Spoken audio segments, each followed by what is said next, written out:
How's your nose? Pretty good, isn't it? Yeah. I went under. Yeah. Did you actually get plastic surgery? No.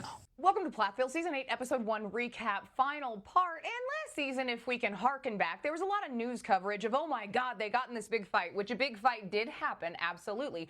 But there was a rumor that Micah had to take a break from modeling because he almost got his nose ripped off. Now, I can tell you specifically that that was coming from cast members who were speaking to influencers, content creators, whatever you want to call it, and telling them that story. So by the time the finale came out, it made everyone have a little bit of side eye. Maybe someone can help me with a zoomed in photo, but I'd be hard pressed to even show you where the scar on his face is, but it's funny how things work like that. Then we still have a little bit of that catch up in between seasons, and Mariah starts telling part of her story. Now, I don't watch this show like that, so I didn't know. She has alopecia, and she was talking about trying new wigs and doing all of that, and it was actually really nice to see her, and she seemed like she was in a fairly good spot, and then Kim ruined it. Zach and Lydia are coming. I'm a little bit dreading it because I know that things were crazy at their wedding, and I feel like they're coming here wanting an apology. And I have mixed feelings about that because I am sorry that a lot of things happened the way they did.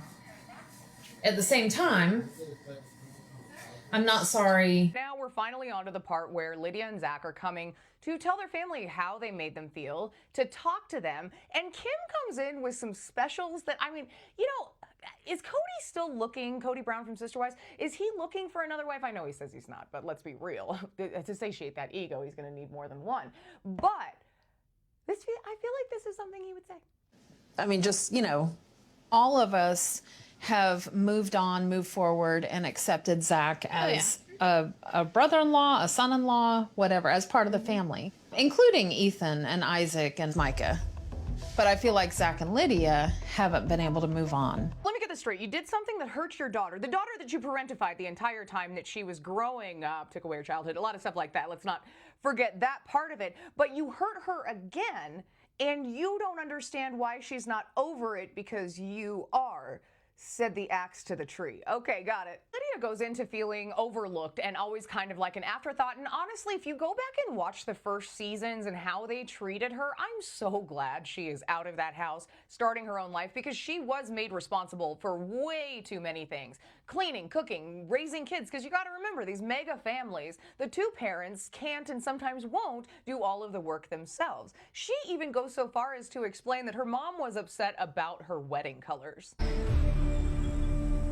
Just how she went about a few things. Like, she pretty much accused Zach of being controlling and taking over desires I wanted for the wedding, yet she didn't even know what I had thought of. I've seen a usurping of Lydia's desires, where Lydia wants something for the wedding and he just shoots it down because he has another plan in mind. She said I wanted hunter green for my wedding, which is a color I would never think of. For once the producers actually ask a question that we want to hear, they ask her, like, are you going to apologize? And of course, it's the usual sidestep and blah, blah, blah, blah, blah, blah. It just makes you angry. And it's not surprising that when they go into the actual conversation, she actually fixates on Barry and Lydia and Zach's response to Barry rather than what's going on in her own backyard. I think they're wanting apologies. Do I think it's fair? I mean, Are you going to apologize?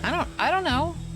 This is like the last 10 minutes of the episode. You could fast forward and get to this, but they all finally sit down. Everyone's talking about it, and no one really delivers a real apology. It's kind of, I'm sorry, but. However, the only person that uses the words, I'm sorry, were Ethan, but he said, I'm sorry if, I'm sorry, but. They were looking out for their sister, but when I said in the part before this, I meant it, that it was more like a jealous ex-boyfriend than brothers. They behaved ridiculously, again, threw chairs, started fire. There was a lot going on there.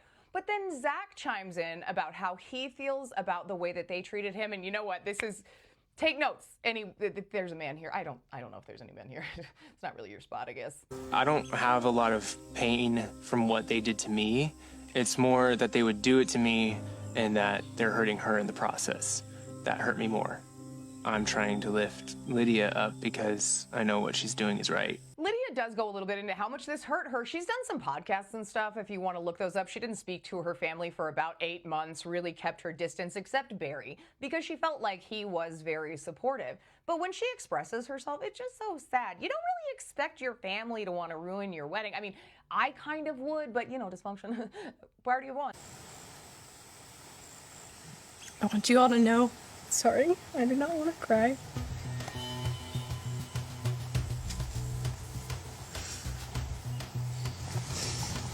The way we were treated the night before our wedding.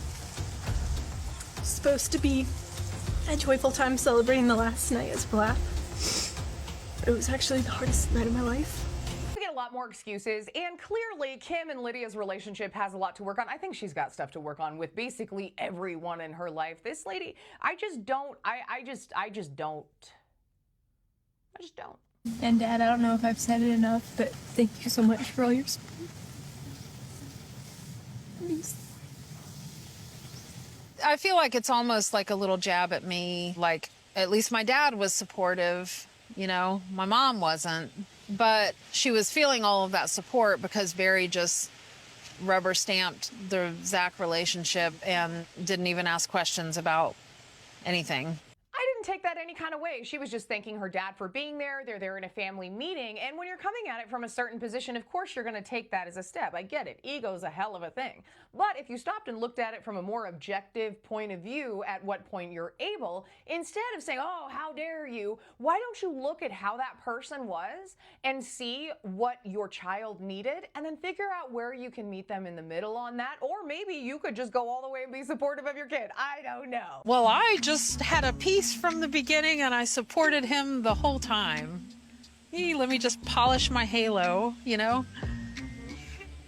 He's gloating a little bit, and I feel like I don't get any credit for really caring. I can't think of a better idea than two people with that much animosity moving back onto the same property together, especially with her boyfriend in tow. That is a recipe for success if I have ever seen one. Now, the rest of the episode, Kim makes a couple more statements because she's mad at Barry, and then you get into that whole sneak thing with the Plath daddy. I'm not going to do that to you again, but I did feel bad for Kim in one little part of that because her boyfriend on camera tells her he doesn't want to touch her because he's not attracted to her anymore. What? That's it for this one, though, and we may do like little bits of this here and there, but I don't cover this show regularly because these people, honestly, I'm not even kidding. They just bore me to tears, absolute tears. However, the Sam Bateman documentary is coming out tomorrow, and so is the new season of The Boys, which is like a whole supernatural reunion. So I think we might break out of the regular and cover some of those. I'm not sure. I hope you guys are having a good day, and I'll see you soon.